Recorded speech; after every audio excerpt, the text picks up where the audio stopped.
We're I'm halfway upgrading. through this root beer, so if like I go to say hello and it turns out to be a burp, I apologize. Well, welcome back to another week of 0 Point Reviews. That's our sponsorship with Kevin. Brought to you by root beer and belching. Hey, what better way to start off our Sundays or end our Sundays? It's Sunday night. That's true. That's true. Actually, this is the time where like my family starts to go down, so it's almost like the morning for me. I get to like hang out with my friends, do this, go Uh, back inside, watch rated R movies, whatever. so it's the reverse of vampires. As the moon comes up, they go to sleep. Ooh, like normal people. Like normal people. Whereas I'm like a crackhead trying to stay up and enjoy it as long as I can. Like It sounds like me half the time. But I actually was watching this like last night and I'm thinking, oh man, I've had a few drinks, had a good day. Am I gonna really stay awake during this movie? And I'm like, yeah, no. By the end of the movie, I'm thinking, holy shit, I actually stayed awake for this thing. So I was pretty pleased. And if you haven't caught wind, we're reviewing 1408 starring John Cusack, and it also had Samuel L. Jackson credited as starring, but he really wasn't starring in this movie. um no, but his part was very memorable. Yeah, his part was pretty big. Yeah, here it comes. Sorry. Oh.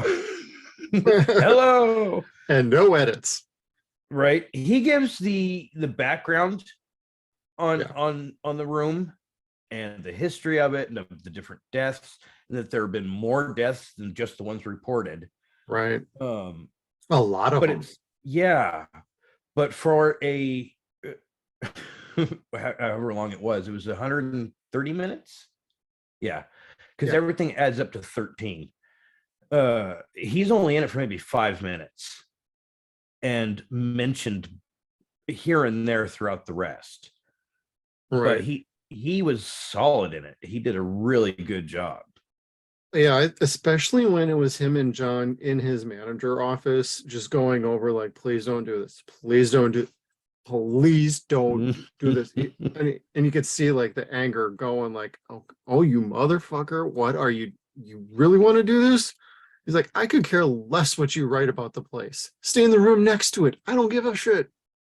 Yeah, And and it just kept escalating. He's like, fine, you want this? Hey, this is on you now, buddy. kinda. And I mean, I respect it. Like I want to be always wanted to be what John Cusack is in this movie, other than going through the shit that he had to go through. I like his job. It seems really cool. But this one, like he goes through all these different hotels that sell Mystique to be roadside attractions, basically. Right. And he thinks that Sam Jackson's just jerking him off to sell the Mystique and the story and to, I don't know, embellish them more. Yeah, like living it up and trying to like, oh no. It's like the reverse psychology. Like, I'm downplaying this so that you don't think it's a big story, so that you ultimately do think it's a big story. Yes, trying to convince you to not stay here to make you want to stay here more. And he even Exactly. says that, like, please don't mock me when I'm legitimately and sincerely trying to help you. Right. And he literally came across that way. It was really awesome. Yeah, Sam But Jackson rocks. he comes to this point where he's like you said, okay. And he goes and he opens the safe behind his desk, and the Yep. only thing in there is the iron key for 1408. And it's creepy. It's really creepy from the way that the camera's looking from the inside, Yeah, holding like the the key and key. then at him. Yeah. Yeah. It I was like that. It almost seemed like it was a very long tube. Like you had to shove your arm like all the way in there for the key, but it was a great shot. It's almost like a little foreboding of like you're withdrawing the deep, scary ghost out, and that's the access to it. yes, because the room has evolutions of abilities and emotions. Yes. And this would probably be the second one. I think the first is where it sends the invitation to John Cusack Which I and thought said, was fantastic. right. And again, uh what would it say? Don't enter 1408 had Yeah. exactly 13 characters in it. Like Yes. they messed around with the number 13 a lot in this movie. Oh yeah, they did. From the room number itself, the floor number, Yes. uh the time, so much shit that it was ridiculous. um I just got lost on the 14 or the number 13. Which part were we leaving off there? Oh, going in, Going in. going into the room, or going, oh no, I just lost myself. Where That's okay. Now I'm going to ask you now, have you always been a John Cusack fan before we like get more into the story? Because I'm pretty actually curious because I definitely have a story about this. uh so just to put it out there here and now for people watching, if you haven't seen me before, say it. I hate anyone that's been associated with anything that John Hughes does. Like, I hate the fucking Brat Pack with a sincere passion. But I do love John Cusack. I think he's a brilliant actor. And like, I was excited to hear that he was going to be in another Stephen King movie. So like I went into this with kind of expectations. Okay. I do remember that. Yeah, I've never actually been a big fan of John Cusack. I don't know what it is about him. I don't hate him personally. It's more of a I don't really get attached to his acting style. Like I've seen like most of his movies. You talk about like Grosse Point Blank. I think High Fidelity is another one, if I remember right. Then there's a few others, of course, he's done through the years, and I've always thought he's a bit gimmicky. In this one, it really worked for me. Like Yeah. he went the spectrum of his normal style to complete psycho to complete somewhere in the middle to he just went across the spectrum of like all emotions and just ability all around. This is probably the first movie where I've actually sat and I thought, damn, that was awesome from his acting ability alone, story notwithstanding. So that's why I was curious because I've never really been a big fan, and this actually kind of won me over for him. Did you not see Runaway Jury? No. Oh, dude, watch that. He's really good in that one too. Okay. Um, it's got a little bit of supernatural, but just in backstory, it's New Orleans voodoo type stuff. But no, he's good in that. Good to know. Yeah, but yes, I really liked him in this. And to your point, he does play that classic character that it's usually just him. Same way that Bruce Willis kind of has his style of characters. Yeah. But he kind of devolves in the sheer madness, and you see confusion and terror and disbelief and even pain. Yeah. And once his pain sets off, that's when the room really escalates. That's what I was talking about, the escalation of the room. Ha! Knew I'd get it back. We cycled you back around. Thank you. Yeah, the room comes full circle from like sending out the invitation to once it breaks his hand and breaks the skin, he starts flinging blood around, and you hear the room start to breathe. Yeah. And it's really cool. I was listening to it on my earbuds, and the sound effects were really good on that. Like, it was worth the time until the first time the the alarm clock blared on. Oh yeah.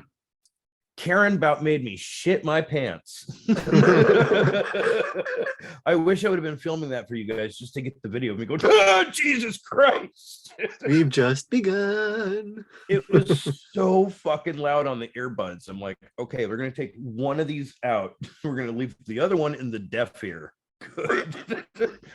But yeah, I mean, this is one of those movies that makes beautiful songs creepy, kind of like the way In Dreams did.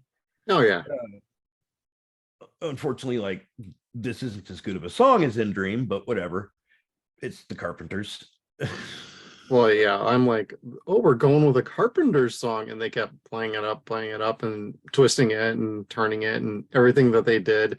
I was just that that was a lot of fun for me because, you know, a lot of movies do that these days, but movies back then didn't really take a song and like twist it around like they did in this one. Yeah. Give it So a that's why it felt completely different extremely vibe. fresh. Yeah. Yeah. And because it's there, it kind of like the way Bumblebee talks, where it's all through radio commercials and shit like that. The Room kind of talks through Carpenter lyrics. Or the operator. Yes, it does. It is the operator sometimes too. Yeah. And that leaves you to question, like, at any given point in time, was Mike talking to the operator, or was it always the room? That's the question.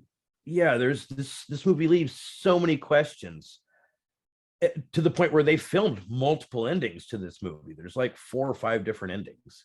For when I was looking at after I finished watching the movie, I couldn't help but like look around and just like I kind of want to add it to the collection. I don't have much Stephen King in my collection outside of a handful of things.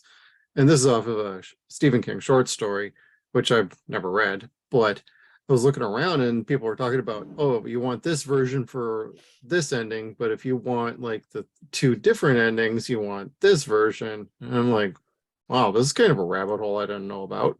Yeah, There's like there's 4 different endings, but only 2 are legitimate. One's a director's cut, the other's a theatrical cut. yes, And we and watched the theatrical cut because I watched it off Amazon Prime, and that's all that they play apparently on most of the streamers is the theatrical cut. that makes sense. I think I've seen the alternate on the DVD as a deleted scene.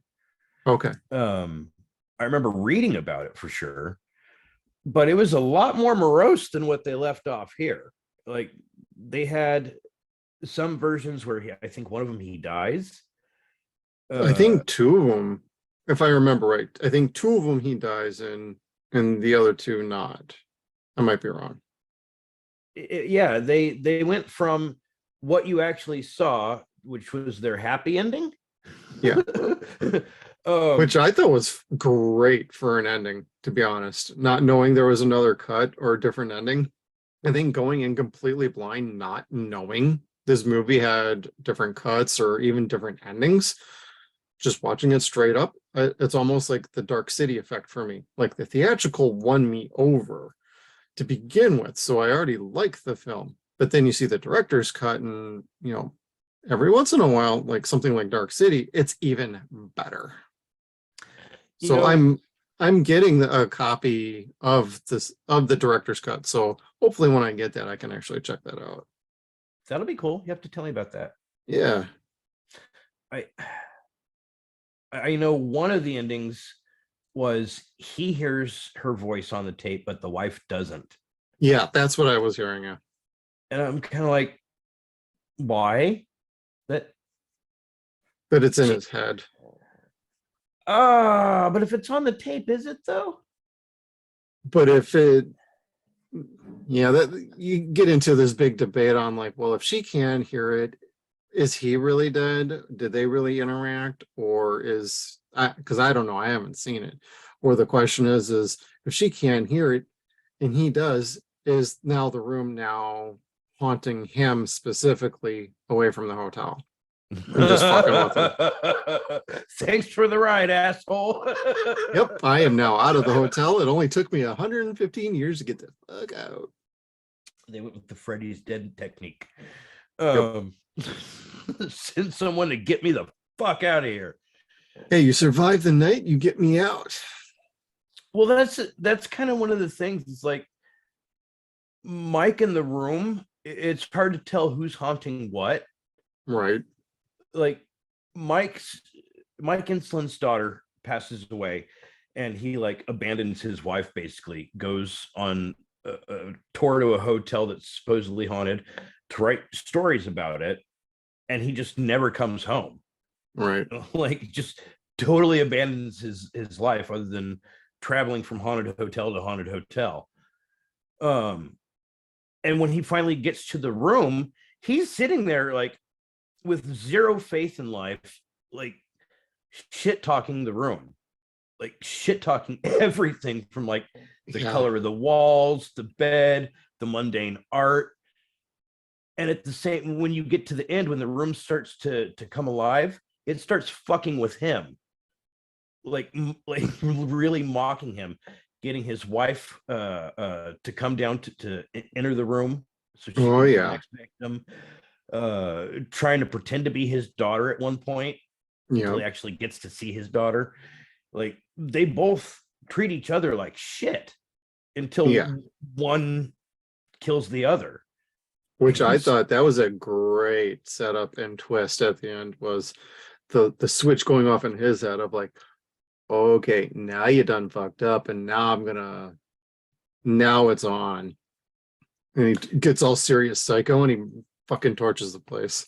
It's one of the Yeah, greatest like switches I think I've seen. Like he snapped, and that's not what I think the room was expecting, and that's not what I was expecting either. I thought he just, would you like to take the express checkout option, sir? yeah, that I was thought so that's great. ultimately what was going to happen, and I'm like, oh, okay, this is different. Right? I mean, it worked. It worked. Yeah, There was a brick when he was looking out the window that says "Burn me alive," right. and I don't know if that was like one of the spirits that was stuck there trying to message him, if that was the room saying something, Yeah, but he remembers that and basically torches the room with an $800 bottle of scotch, oh yeah. which kind of brings a tear to your eye. It brings Uh, a tear to my eye. yeah, and basically he's just lying on the ground, dying of smoke inhalation as the room's burning and screaming all around him. And whatever And third, second, and first degree burns he's getting himself. yeah, they didn't really. He looked pretty good by the end of the film, though. So God Yeah, knows how long that afterwards that was. But it was great. In the version that we saw, he does get rescued. His wife is there, but she never goes in. The room is defeated, and like you see this one point of Sam Jackson in like a moment of reverence. Is that the word I'm looking for? It yeah, basically like nodding in applaud of Mike for thinking of burning the room to get out. right. And like he was legitimately happy that he got out. I think one, because someone stuck it to the room. I think he enjoyed that. And also because again, he didn't have to clean up a mess after the room. Yeah, right. Oh, well, that was another thing is I really appreciated was Sam Jackson just sitting there going like, yeah, you did all right there, buddy. I'm proud of you. But it's like, how do you know that if you're downstairs just as this is all unfolding? Like, how intricately are you tied in with this room? You swear you would only go in there just to kind of be there for like 10 minutes for the brief little cleaning you did.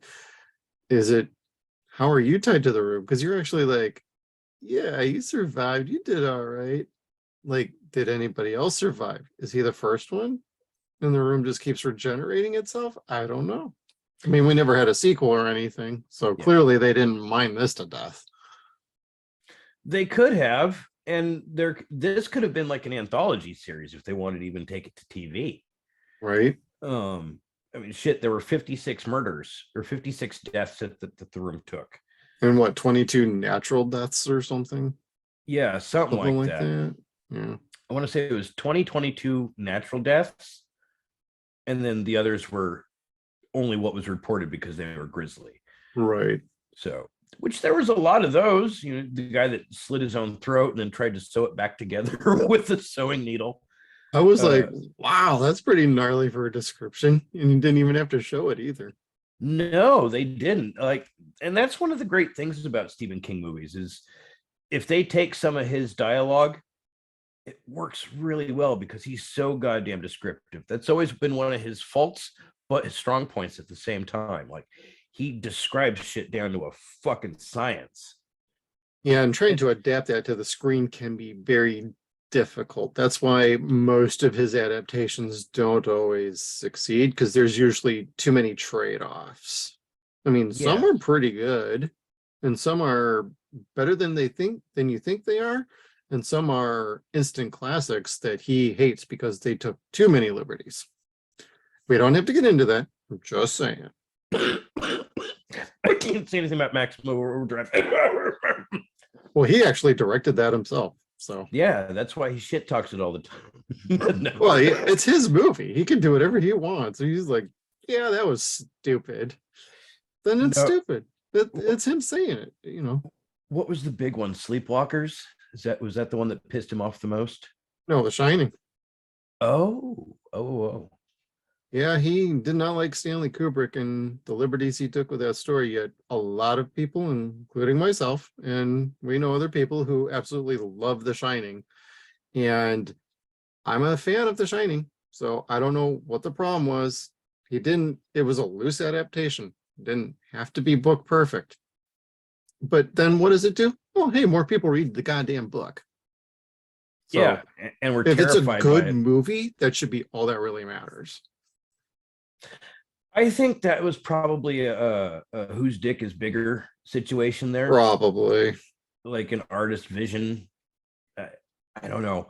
It was the 70s, so Well, and then you also got like Willy Wonka you could throw out there. Like the original author hated the Gene Wilder one. It's like, what the hell are you talking about? I mean, we grew up with it. We loved it. Well, because not they all were of us loved trying it. to find Nazi war criminals in that fucking movie. Literally, they were trying to do that.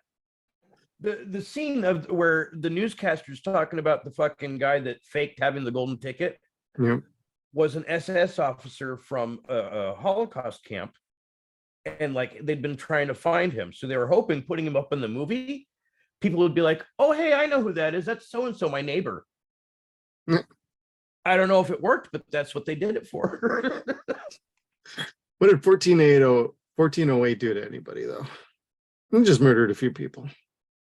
Yeah, but see, murdered a few people. One of the things that Sam Jackson says, going back to selling the mystique, is he clarifies, no. I said nothing about phantoms Or this ghosts or anything, yeah. Yeah, he's like, this is an evil fucking room. Period. Yeah, like, and he doesn't believe him, and his disbelief is kind of your point of view Right. at this point. So you're just kind of like, yeah, okay, how bad is this going to get? Or Yeah. he has that disbelief. Mike is nothing but disbelief, lack of faith, and disappointment. Like his business is to disappoint people, like Yeah. debunking haunted houses and stuff. Is that what you strive to be, Kevin? Yeah. No. Oh, that's pretty funny. I want to prove the existence of life after death for two reasons. One, basically to teabag anybody that said that it wasn't true, because it is. And two, just for clarification, hey, you know what? Where I'm not just going to blink out the moment I die. Like, there is something out there better. Yeah. Maybe not for everybody, which is why that there's still ghosts. We don't know, but it's not a thrill ride. It's more of a clarification thing for me. That's, I think, ultimately why I still do it. Yeah, we all seek the truth in our own ways. I'm also middle-aged now, so it's a lot different. Yeah, you're crazy, just like me. Yeah, but I mean, the whole teabagging thing is still there. Like, I want to like flip off everybody that said there was no such thing as ghosts and that I was crazy. Yeah, I can see that. But anyway, so Insulin, yeah, he goes in there, and where we leave off, he's starting to see the victims. Yep. And they look really cool because instead of looking like normal ghosts, they're like TV images that are just the rest of the room looks normal, but they look like that they're in an old tube style television. And that worked really well for this flick, I thought. It made it a little bit more different than most ghost movies. Right. I don't know, until the vent scene when he was trying to do the whole Die Hard bullshit. Oh yeah, And then the decomposing guy in the vent was trying to chase him. that was pretty funny. That was funny, but it also scared the shit out of me, even though knowing it was coming. Again, the earbuds shocked the hell out of me. And again, my wife's like, "What are you doing?" Yeah, as I'm watching that, I'm just like, I'm having fun. This is fun. It wasn't like scary. The jump scares don't usually get me, but I'm like, this is fun. I can definitely see somebody getting spooked by this movie in the theaters when it first came out. Yes, and that is the thing about this movie is it's not scary per se, because again, they're not saying it's ghosts. It's just an evil fucking room.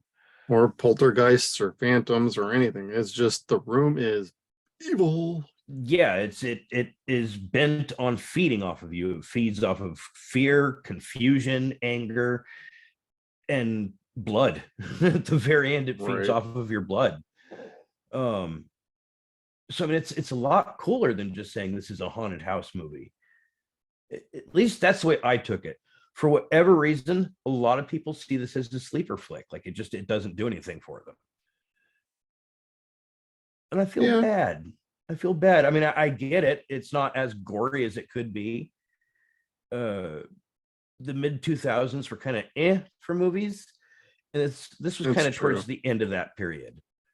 Yeah. So, but I enjoyed this flick. I enjoyed the insanity tour is basically the way you look at it. Like, dude is completely mental to the point of being okay with suicide by the end, Right. as long as he took out the room with him. Yeah, he was taking him down in flames. Yeah, like we're both checking out. Yep, express checkout.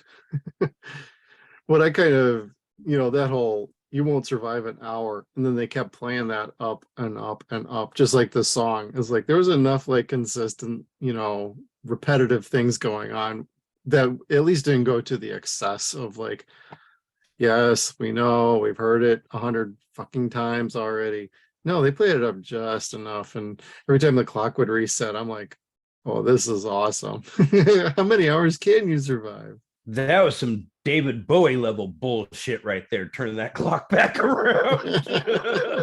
It's like 3, 2, 1, and I'm like, movie over, Fuck.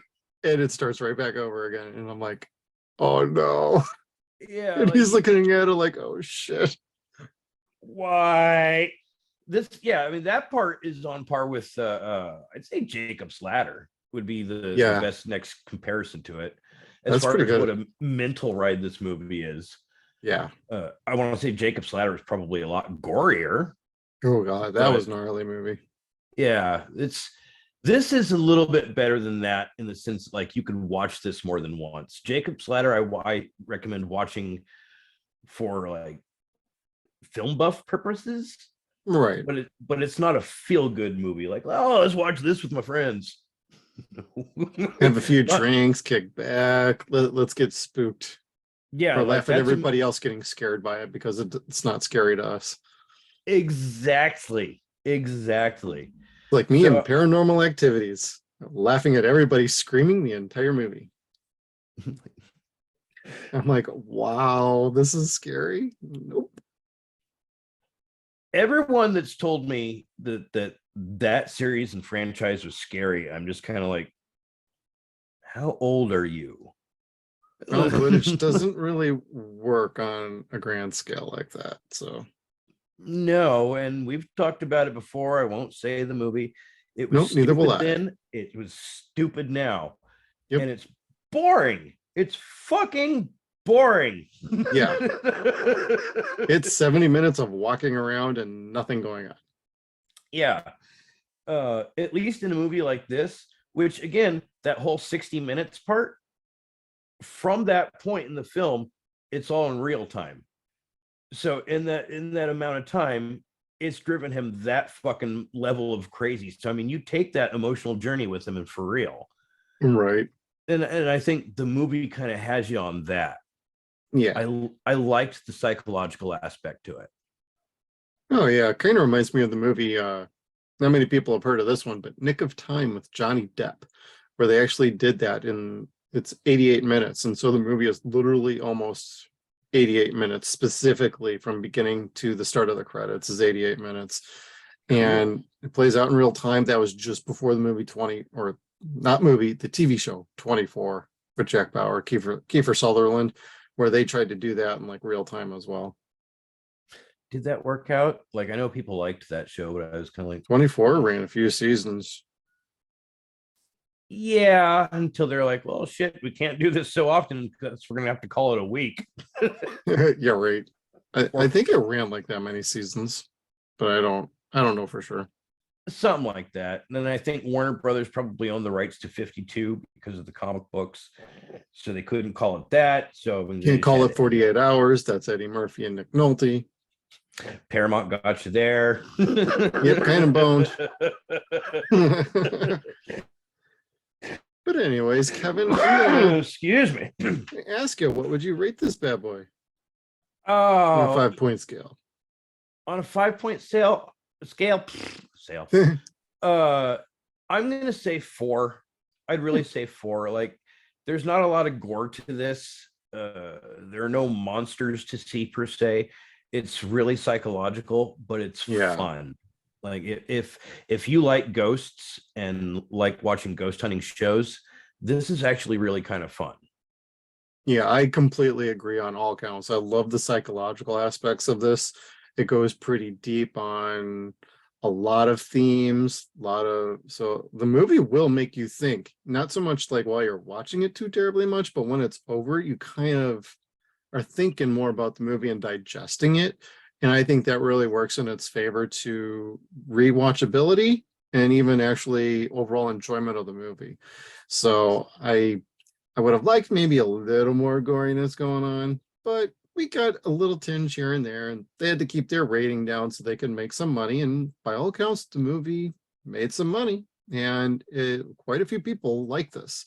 You can count me on that. I'm going to go 4 as well. Nice. Very nice. I was hoping you'd like it. Like, when we were talking this week, like, which of the 2 movies should we do? I when you said that you hadn't seen this, I was kind of like, oh, but I need to know what he thinks. So... Yeah, I got no problem with that. And I walked in and I'm like, well, it's John Cusack. I kind of know what I'm getting with him. So sure, why not? Watched it. I really dug it. This movie is kind of like the visual version of The Dark Side of the Moon. Like, you show it to somebody and tell them you're going to have a conversation after the fact. Right. Preferably not with booze, because then it goes on and on and on and on. Yeah, I know. This is just root beer, by the way. No booze. Well, it's still beer. But I still go on and on and on and on. That's okay. Any other final thoughts before we head on out, Kev? You know what? The only one I really kind of had, which is not movie related per se, but like, if there are places near you that are local legends, hotels and stuff like that, check out those tours, whether it be like a Halloween thing or not. Have that experience once in your life. It's very kind of cool to do. And you're supporting your local independent businesses too. These aren't largely owned by corporations or anything. It's just a small little staff or family that's owning it. So always check that kind of thing out. You never know, you might have a fun time, or it's a nice little diversion away from the normal. Yes. And that's one of the things that I kind of do. It's like, no family here, hell and ghosts and all that shit, but my family's not here. Yeah. Jackpot.